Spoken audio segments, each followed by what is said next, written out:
the notion of the public intellectual takes shape. And that idea came directly out of a book that my old comrade Russell Jacoby did called The Last Intellectuals. It was good in some ways and kind of romantic in some others, but the notion of a public intellectual as an academic, well, and that's not really what Jacoby was talking about either, but the notion of a public intellectual became an academic who comments on world affairs, and then somehow the boundary between academic work or other intellectual work and this public intellectual work dissolves, and all of a sudden, like everything is everything. And by the middle or the end of the 90s, you've got a world in which scholars who operate in the subfields or the areas of subfields that bear on people of color or women or gay or trans people as objects of study or fields of study, somehow along the way, the mission of the scholar becomes less doing work that's more narrowly gauged and directed toward a community of like-minded scholars, and I mean like-minded in the sense of people who specialize in the same areas, and becomes more a matter of doing something that looks from one angle more like public education, but it also feels like a public hectoring. And then there's this tendency to proclaim the work that, just to put it crudely and to fast forward a bit, the work that will get you into the guest chair on MSNBC, or even into the host chair if you're good enough, or if you're lucky enough, as being the equivalent of the scholarly work. And so, I mean, that's kind of where we are now. As a black feminist economic endeavor. Let's do it. All right, so last week I left off with, I guess, a somewhat controversial thesis, namely that black feminism uses the race-sex identity to partner with white women for political and economic power. And I argue that it allows them to use gender oppression to hide their economic motivations behind aligning themselves with the second most powerful racial group in America. Now, I want to explain something. This is not only a political ideology, but this is also driven by a demographic change in the university. Right now, black women get 2/3 of the PhDs that's awarded to black people. So even though this is a type of discursive idea that comes about in disciplines like women's studies or black feminism, it's also driven by this demographic fact that you have black women now competing for jobs against other black men and other white women on these types of issues. Now, there's an obvious reality here that black men, black children are subject to the same types of abuses that black women are subject to. So even though black feminism tries to make an exclusive claim to the types of sexual and gender abuses that happen, things like rape, especially prison rape I mentioned before, child abuse, poverty, these are all things that happen to the black community based on their sexuality in a white supremacist society. Now, what black feminism tries to do is it takes as given that the patriarchal culture that we see in a larger Eurocentric society or white society and the power of white society also translates into the power that black men have over them. So it's a domination of black women by black men. So this is where the idea I've mentioned before that black male privilege gains its ground in the academy. But this is nothing more than a kind of mythology, because what happens here is that this is not sociologically proven. It's not like we're holding sociological and economic conferences or writing papers. Today, there's no peer-reviewed paper on black male privilege that actually shows how it benefits black men on the long run. So then this ideology itself gains footing because what you have is an economic motivation, black women with PhDs trying to fight for limited academic and disciplinary spaces against black male academicians. So there's an economic driving force where black men now become the primary economic competitors in academic spaces with black feminists. So as we know from Reconstruction to now, there's a type of racial scapegoating that goes on that's pushed forward by an economic motivation that aligns with the ideological stereotypes that black people have, or black women, or black feminists in this case have, of other black men. So what we have to think about then is how these economic motivations behind this ideology of black feminism is not only pushing the types of things they put out, but also the analysis they give us of the black community. Hey man, my brothers, back again.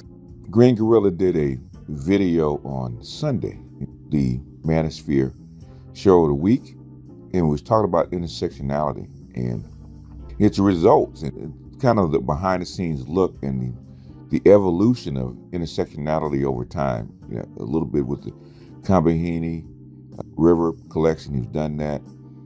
And the funny thing that happened in the 80s with the lawsuits.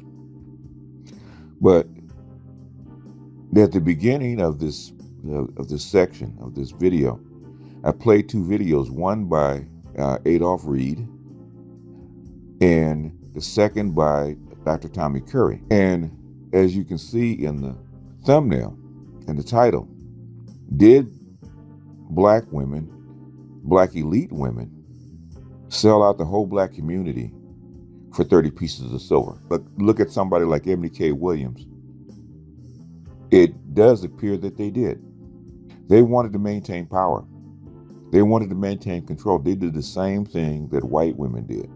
When white women included sex into the Civil Rights Bill, they didn't take those jobs and that money out of black women's mouths or out of black women's pocketbooks. They took it out of black men's pocketbooks because that's what it was intended for. And since black women wanted to maintain power and they wanted the same thing that white women wanted, they sided with them. And then somewhere in the 70s, black women got wind of this. They saw how the pie was being divided and they wanted to get their share. And then they wanted to invent this called intersectionality, which is fine. You want your piece or advocate for your piece of the pie out of society. So you using intersectionality against the state, against society to get your fair share, your jobs, your education, and whatnot is fine. But what you did do is you took your men and used the same kind of tropes that white men and white women have been using against black men for centuries and started to turn that on black men. Started to throw the black men under the bus, call them rapers and abusers and misogynists and patriarchs when it was never true. You parroted the same thing that your white counterpart, your white female, who had a case within their own paradigm. Because white men in this society, in this world, have the power. They have the advancement. They have the privilege. They have all that stuff that they fought and died for and killed for. But you planted that on, you transplanted that ideal and those tropes on the black men's back, who are the least likely to get those kind of privileges.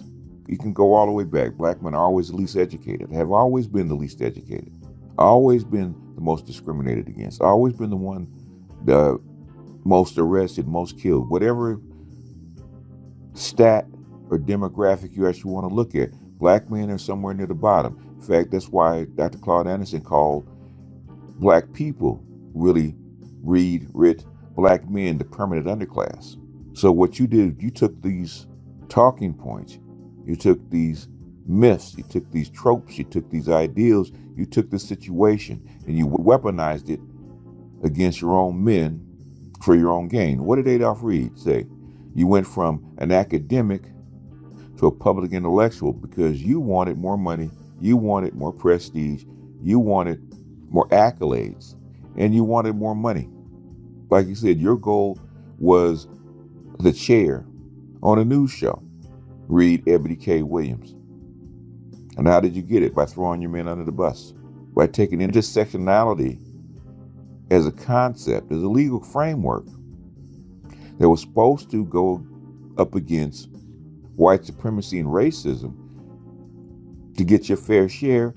And what did you do? You used that same shovel to bury your men, to separate you from your men, to separate women from their men, and to use white supremacy and white privilege to dump on your men and bury them. And guess what?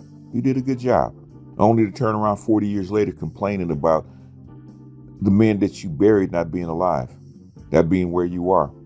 After burying your boys and your men for 40 years, now you're complaining that you don't have any help, that you've destroyed your community that's separated.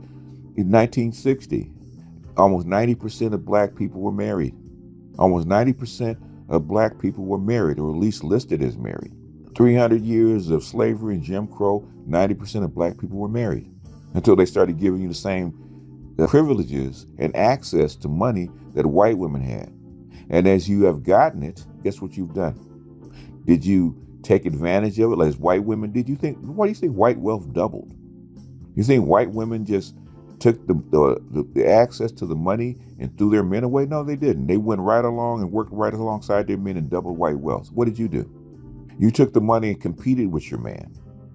You took your man, instead of lifting him up, you drug him down. The thing is, it used to be white men, black men, white women, and you. And you didn't like where you were. But you couldn't drag white women down. What did you do? You drug your man down. So basically all you did was swap places with black men and white women. So now it's white man, white woman, black man, and you. And what you're trying to do is drag your man down below you, which is, I do believe that's the hierarchy that you want. But you're too cowardly to say it. You're always talking about it was black men that abandoned the family and abandoned the society. No, they didn't. You threw him away and continue to throw him away.